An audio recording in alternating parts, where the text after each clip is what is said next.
बिस्मिल्लाहिर्रहमानिर्रहीम इय्याका नअबुदु व इय्याका नस्तईन। तो मेरे सॉफ्टवेयर इंजीनियर्स, तो अभी तक अगर आप ड्रीम फैमिली या यूनिक फैमिली का आप हिस्सा नहीं बने, सबसे पहले आप चैनल को सब्सक्राइब वगैरह कर लें ताकि आप हमारी फैमिली के अंदर शामिल हो सकें। और साथ साथ आप वीडियो को लाइक भी करें और कमेंट भी करें प्यारा सा, और आप बताएं वीडियो आपको कैसी लगी। और अगर आपने इसको शेयर नहीं किया तो सबसे पहले शेयर भी कर लें ताकि ज़्यादा से ज़्यादा लोग स्किल डेवलपर बन सकें। अच्छा, लास्ट वीडियो के अंदर आपने देख लिया हो किस तरीके से हम लोग स्टेट्स को यूज़ करते हैं with the help of use state. तो हम लोग किस तरीके से अपनी इसको कोडिंग वे के अंदर इसको यूज़ करते हैं और अपनी जो यूआई है, जो आपका यूज़र इंटरफेस है, उसको हम लोग अपडेट करते हैं जब भी आपका डाटा चेंज होता है। तो ये चीज़ें आपको समझ आ गई होंगी। यूज स्टेट के हमने प्रैक्टिकलिटी भी देख ली है। तो आज की वीडियो के अंदर हमने ये समझना है कि जो पावर ऑफ स्टेट है, इसके बिहाइंड मैकेनिक्स क्या है, ये किस तरीके से डाटा को अपडेट करता है ऑन द यूआई जब भी डाटा चेंज होता है। तो इस mechanics of state and React जो से होते हैं, इसको हम आज की वीडियो के अंदर समझने की कोशिश करेंगे ताकि आपको ये बैक ऑफ द रियलिटी भी पता हो, ऑन द बैकग्राउंड किस तरीके से यूज स्टेट वर्क करती है। क्योंकि इस तरह के क्वेश्चन आपको इंटरव्यू के अंदर पूछ सकते हैं कि जो स्टेट आपको पता है किस तरीके से कोडिंग करते हैं, लेकिन उसके बिहाइंड मैकेनिक्स क्या होती है। So that should be important for you. Screen की तरफ मूव करते हैं, लेट्स गेट स्टार्टेड। अच्छा, तो आगे स्क्रीन के ऊपर, सो रिमेंबर जो सारी वीडियो पिछली अगर आपने देखी, फॉलो की हुई, आपको पता होगा जो आपको सारी आपकी बिल्डिंग की है, किस तरीके से रिएक्ट के अंदर हम लोग क्यों यूज़ करते हैं, इसका फ़ायदा क्या होता है। वनीला जावास्क्रिप्ट के अंदर क्यों हम लोग इसको वनीला नहीं करते, रिएक्ट यूज़ करते हैं, इसका फ्रेमवर्क का फ़ायदा क्या है। ये सारी चीज़ें आपकी जो मैंने बिल्डिंग की है, आज की वीडियो के अंदर इस सब का एक सम अप होगा, जिससे आपको पता लगेगा कि हम लोग इसके अंदर यूज़ स्टेट को भी क्यों यूज़ करते हैं। तो आपको पता होगा कि जो रैक के अंदर हम लोग डॉम को डायरेक्टली मैनिपुलेट नहीं करते। जो अपने लास्ट पूरी वीडियोस का आपको मैंने बताया था कि वनीला जावास्क्रिप्ट के अंदर हम लोग डॉम को डायरेक्टली मैनिपुलेट करते हैं, लेकिन रैक के अंदर हम लोग डॉम को डायरेक्टली मैनिपुलेट नहीं करते, क्योंकि रैक जो सी होती है वो डेक्लरेटिव होती है, राइट।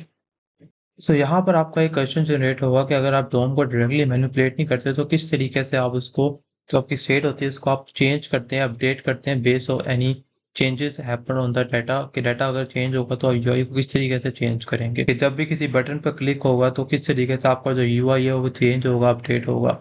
तो आपने अगर पिछली सारी वीडियो देखी हैं तो you should know about that all the things. So well, अगर आपको इसका आंसर पता है तो ये हमने लास्ट वीडियो के अंदर किया। आज की वीडियो के अंदर इसका मैकेनिक्स देख रहे हैं तो उसका आंसर स्टेट है, कि स्टेट की मदद से हम लोग जो अपना यूआई है और डाटा है, इसको आपस में इसको इंटीग्रेट रखते हैं कि जब भी डाटा चेंज होगा इसकी मदद से हमने अपना यूआई को भी चेंज करना है। और इस सब के साथ साथ आपको एक इम्पोर्टेंट रैक का प्रिंसिपल भी आपको अंडरस्टैंड करना है कि रैक किस तरीके से स्टेट के अंदर चेंजेस लाता है और आपका यूआई डिस्प्ले करवाता है। इसके पीछे मैकेनिक्स ये है कि रैक क्या करता है, जब भी आपका स्टेट का एक वेरिएबल चेंज होता है, तो जैसे ही वो चेंज होता है तो रैक पूरे फंक्शन को, पूरे कंपोनेंट को दोबारा से री-रेंडर करता है। It is a very important React principle, you should know about this.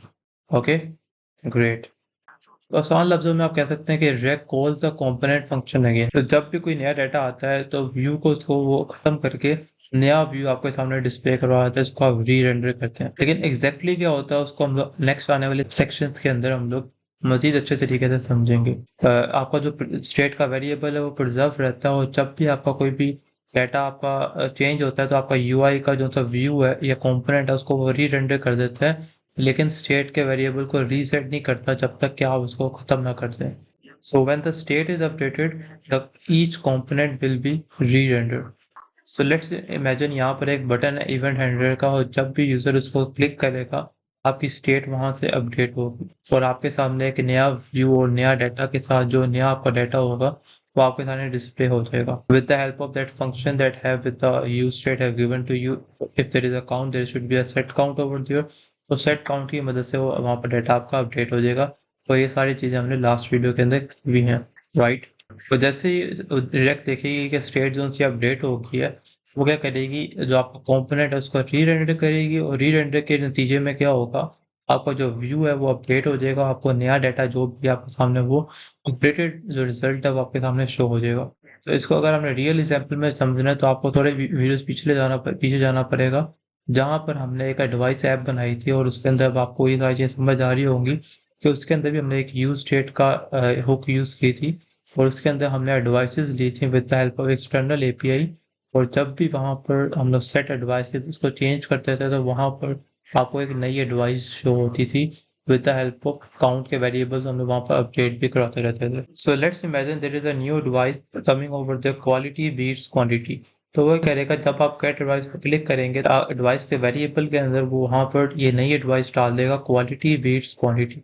और जब वो वहाँ पर चेंज हो जाएगा आपका काउंट जो सा वो एक अपडेट हो जाएगा और आपका जो सा कंपोनेंट है वो दोबारा से री रेंडर करके आपके सामने डिस्प्ले करवा देगा कि ये आपकी न्यू डिवाइस है quality beats quantity with a new count of 13, मतलब नया आपका काउंट भी अपडेट हो जाएगा। तो it's all happening with the help of री रेंडरिंग री अपडेटिंग, राइट। सो मैं उम्मीद करता हूँ कि इस सारी चीज़ों के बाद आपके जहन के अंदर क्लैरिटी आ गई होगी कि मैकेनिक्स ऑफ स्टेट क्या होते हैं, और जो कोई भी आपसे स्टेट के बारे में पूछेगा तो आपको उसके बारे में स्टेट के बारे में एक एक इंच और एक एक चीज़ के बारे में पता होगा। इस सारी चीज़ के बारे में आपके जहन में क्लैरिटी होगी।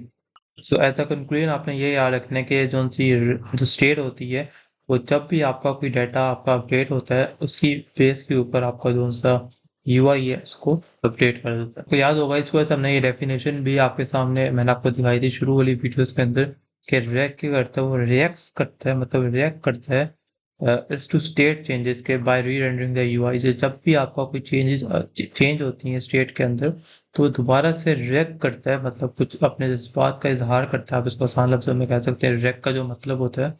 तो रिएक्ट करता है जब भी कोई चेंजेस स्टेट के अंदर होती हैं तो उसी मदद से आपका जो यूआई है यूजर इंटरफेस है उसको दोबारा से शो करवाता है, री रेंडर करके दोबारा से चलाता है उसको। So that's the main thing what it does. So that's why we call this library React। तो आपको अब अच्छे तरीके से समझ आ गया होगी कि जो हमने पहले एक वीडियो बनाई थी कि why do frameworks exist, so उसका आंसर आपको आज मिल गया होगा। पेटियंस is the highest discipline। so आपको रिलैक्स रहना है, आपको कहीं ना कहीं आपके आंसर्स, आपके क्वेरीज, आपकी जो भी आपको चीज़ें हैं वो आपको कहीं ना कहीं मिलेंगे whenever the time comes। So now we have understood it more better कि किस तरीके से रिएक्ट डाटा और यूआई को आपस के अंदर सिंक रखता है with the help of state. तो उम्मीद करता हूँ आपको मैकेनिक्स ऑफ स्टेट के अच्छे तरीके से समझ आ गई होगी। नेक्स्ट वीडियो के अंदर हम लोग मोर स्टेट्स बनाएंगे और अपनी एप्लीकेशन को ख़त्म करेंगे और नया प्रोजेक्ट को स्टार्ट करेंगे। सो मिलते हैं नेक्स्ट वीडियो के अंदर, तब तक के लिए अल्लाह हाफ़िज़।